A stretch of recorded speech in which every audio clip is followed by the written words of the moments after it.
Welcome to the 1334 podcast. Today I've got another archived episode. This episode is 3 powerful stories from Strive to Thrive. I would love to sit down and do another full long podcast with them.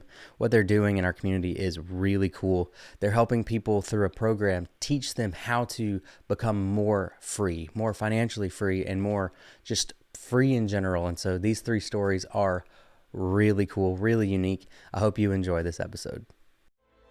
I came off Frost Street. My mom and dad ended up separating. We ended up on Highland, the 600 block of Highland with the prostitution, all that. I was 24 years old with 3 kids and homeless. From October of 2015, I was out of the workplace until June of 2019. So I was a single parent and knew I needed more and was not financially stable, and I said, I need help.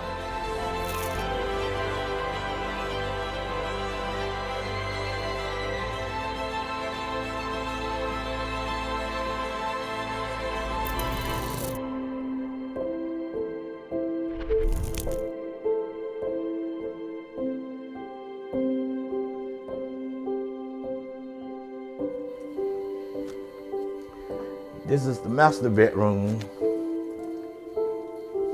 I like how they, with this bathroom to the master bathroom.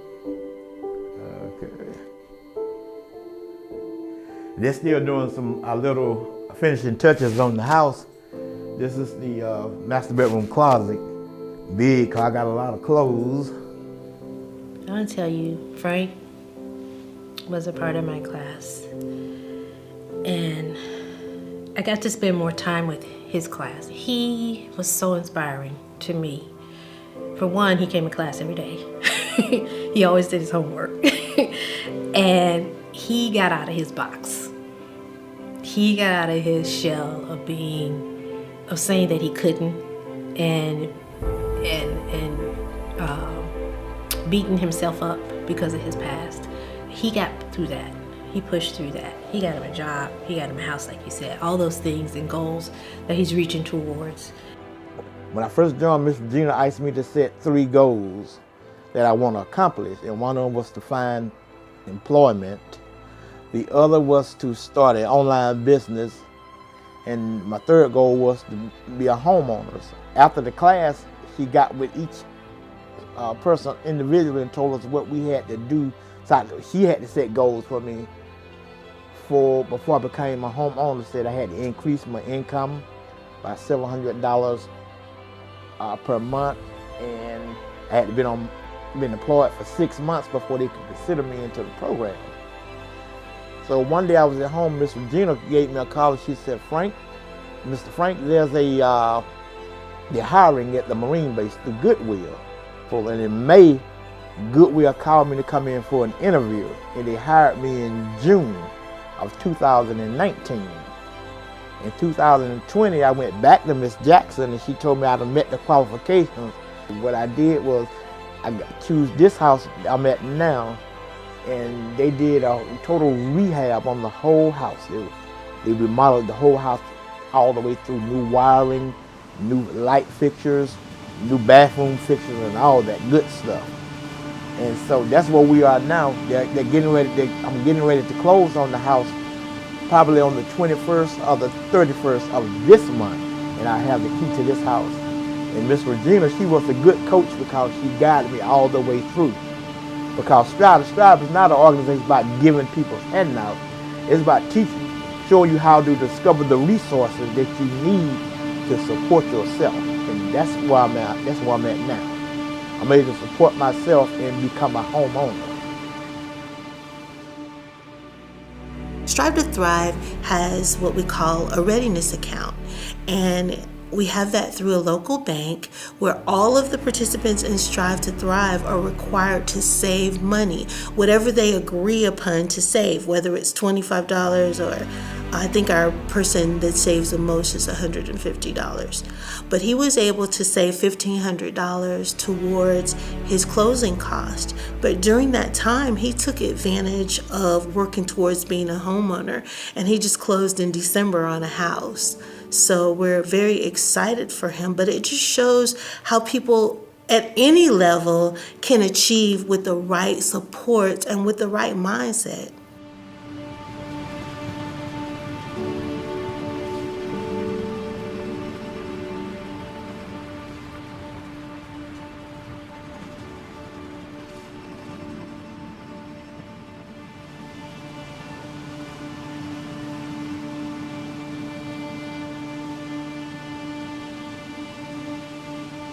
My story begins a long time ago, but so I had Caden, my son, in 2009, and so I knew I needed more for my life.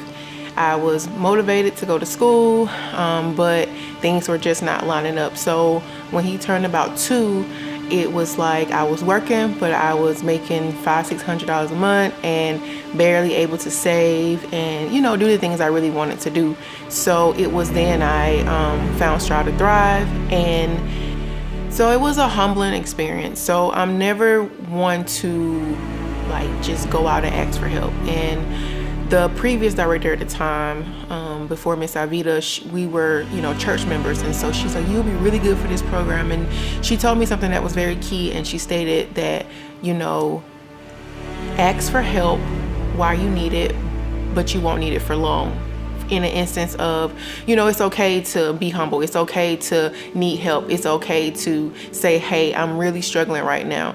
But know that that won't be your full life. That won't be your story forever. And so that was the motivation behind saying, okay, Nikki, you need help. It's okay. And you got some people, really good people that's in your corner to go ahead and say, hey, we got your back. As you see that evolution, it's amazing, because what we know is that a lot of times people need a hand up. And so instead of giving that hand out and not giving people the resources to be able to maintain what they're giving, we do it differently. We say that we want to give people a hand up. But not only that, someone said one day that Strive to Thrive teaches a man how to fish. And we say no, we want to teach a man how to own the pond so there can be transgenerational legacy. So now Nikosha's son sees an example of how his mom has evolved to be successful even as a single parent. It was just great to see that people truly wanted to not just give you like a hand, here you go, no, provide you with resources that will help you in the long term. I still to this day look back and say, oh my God, I was only making $600 a month, and it felt like I wasn't making anything, to look now that, I'm still not where I want to be, but I have several banking accounts where it's savings, and I can say, oh my God, I really have more than $500 to my name and able to really provide for my son. So it was just a whole lot. Like, now that I think back on the memories of the program and where, it started, where I started to now is something different. I can actually tell somebody how to even set up a bank account, or how to even go about, getting a car, or how to build their credit, because those are things that were taught to me in the program. Like, yeah, we know bits and pieces, but at the same time, it's those long-term effects that stick with you as well. And I had an opportunity once I did graduate from the program to actually give back to the program. I actually worked as one of the coordinators for the program, so I actually was a part of the program and could share my story, but on the outside, to sit with someone who actually went through the program, I think that's, proves that, okay, this person went through the program, he or she on the other side, she's not looking down on me, she's not like judging me for who I am or my story.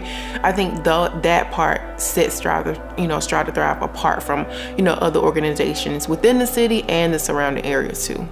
But one of the things for her was a change of mindset, because her mom was saying to her, you have a degree, go ahead and get a job and basically be happy. But Nikosha in her heart wanted more. So for her, it was just a matter of giving her that hand up and that encouragement to go on and pursue whatever that more was. It shows me that the holistic approach works, that you can't just focus on one thing. You have to focus on people holistically. You have to look at all the barriers, all the things that concern them, and help them get all of those resources that you were talking about. Help them create a balance for themselves where they can be successful. I think the biggest thing for her was the confidence in each little success, each little victory. It grew more and more. But not only that, because we engaged the middle class community and the business class community, it also gave her an opportunity for exposure. She did different speeches and different events, which allowed her to meet different people who therefore could serve as mentors or be resources for her to achieve the things that she needed to achieve. So, I knew I wanted to continue my education. I knew I had to. I couldn't stop.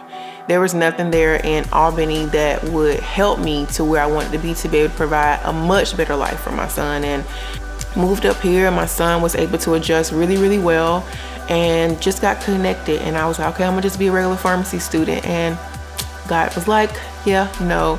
So while in the program, I was exposed to so many people who, was rooting for me. Was able to do a couple publications recently.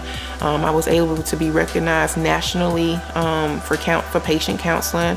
And I was, president of a couple organizations. And to this day, I still just bring back what I learned in Strive to Thrive about determination, about motivation, about just, giving other people light. And it's like, I didn't sign up to do this. I just signed up to be a regular student. But, your gifts will make room for you. And so where I look back where I was before to now, it's like totally different. And I'm so grateful that I went ahead and took that leap of faith to apply to school. And here it is. I'm 5 months away from graduating. And the crazy thing is I still notify people that I was connected to in the program, like, hey, this is what I'm doing now, or hey, I'm almost finished, just to show them like what they taught me still apply today.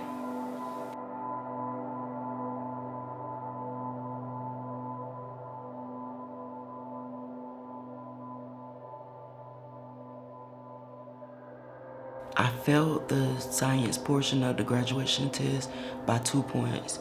I started going to even start in 2010, and I ended up getting my diploma June of 2010. Right after that, I was introduced to Strive to Thrive. In the midst of it, I was able to get an apartment with Albany Housing Authority through Strive to Thrive, as well as a job opportunity here.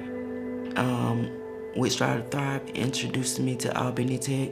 It opened up many doors for me and my family. One of the things I like, my favorite movie is The Wizard of Oz, because you have all these people going on this journey together, trying to seek one or two things individually but collectively. And once they reach their destination, they realize that everything that they needed was already inside of them. In that time, I ended up starting here at SRJ. I've been here for 8 years now. It's been a blessing. With God helping, Strive to Thrive, everything has been a blessing. And life has been moving. It's been moving fast, but hey, I'm flowing with it. One of the things is relationships. At the heart of poverty is relationships. Relationships are important. So being able to develop relationship for Janetta to be able to trust was a really big thing, to let her see that she could be vulnerable and accept help. And that was one of the things that she did. And once she was able to do that, she was able just to soar. Now I have a 3-bedroom, 2-bath, 1 acre, 14 pecan trees in my yard. knowing that I can help someone else, and knowing that just by telling someone my story, and knowing that if I can make it, you can make it, they can, whoever can make it, because I came from the bottom.